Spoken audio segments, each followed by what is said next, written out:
Ben, avant tout, un très beau moment d'échange, de fraternité, de convivialité, de découvrir ce domaine que je connaissais pas du tout, mais qui est vraiment très très sympa, avec des vins qui ont une belle profondeur. On sent que on est ancré dans la tradition de Châteauneuf, et des blancs vraiment structurés, des rouges qui restent quand même sur le fruit. Donc c'est une très belle découverte. Après, les chefs, vraiment, bon, ils avaient des conditions de travail un peu champêtres, comme j'ai pu dire lors de mon discours, et ils ont réussi à sortir une belle prestation, et avec un niveau qui était quand même très très serré. Donc une belle journée très positive. Voilà.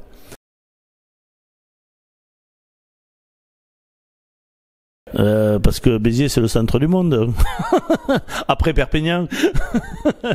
Non, mais parce que c'est ma ville de cœur, et que on y a tissé des relations serrées avec le microcosme biterrois, des gens qui font preuve de fidélité depuis des années, après notre restaurant Octopus qu'on a eu pendant une douzaine d'années. Bon, je suis parti, je suis revenu.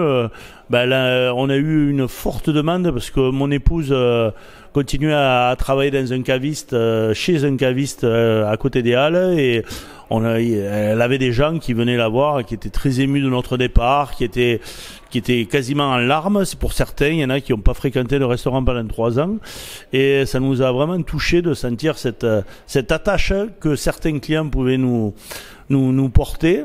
Et on s'est dit, bon, on a eu des propositions de fait par notre propriétaire, le groupe LG Hotel, de venir développer la restauration dans cette ville avec des moyens un peu plus conséquents que ce qu'on pouvait avoir. Donc on a eu envie de développer d'abord le Pica, qui est un lieu de partage, d'échange, qui est une réussite extraordinaire, inespérée pour une ville de la taille de Béziers. Hein. C'est un restaurant qui tourne très fort, qui est ouvert 7 jours sur 7, où on fait vraiment une cuisine de cœur très spontanée, avec des cuissons au feu de bois, une cuisine d'échange, une cuisine de partage, sur des bouchées simples ou des plats plus élaborés. C'est vraiment le restaurant où on peut consommer comme on a envie, dans des budgets plus ou moins... Voilà, et maintenant Calice depuis octobre, qui a ouvert le 12, donc qui est notre adresse gastronomique, parce que ça reste notre cœur de métier, c'est ce qu'on sait faire le mieux. Et donc un début très prometteur, des très bons retours. On croise les doigts, on s'accroche, on donne le meilleur de nous-mêmes tous les jours. Et c'est un restaurant qui est ouvert du mercredi au samedi, midi, soir. Voilà. Bah pour moi, j'ai toujours eu la même vision un peu candide de ce titre, c'est de dire que être meilleur whey de France, c'est être conscient qu'on ne sait rien.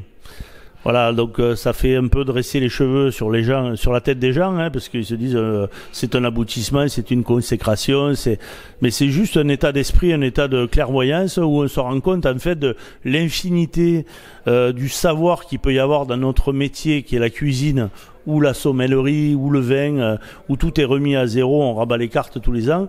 Et être meilleur whey de France, c'est être conscient de cet état de fragilité, et de se dire qu'il faut toujours remettre en question son ouvrage, que tous les jours il faut rebâtir, il faut reconstruire, il faut être en curiosité permanente. Et je pensais ça il y a 20 ans, et 20 ans après j'ai toujours le même état d'esprit, un peu plus posé, un peu plus serein, mais je suis toujours dans ce même état de conscience et de réflexion sur le titre, et que c'est juste l'ouverture sur un monde de curiosité infinie sur notre métier, et les techniques qui sont renouvelées sans cesse, et qui sont tellement diverses qu'on ne saura jamais rien en fait. Et il faut garder cette curiosité. Pour moi, c'est l'essence même du titre des meilleurs whey de France. Voilà.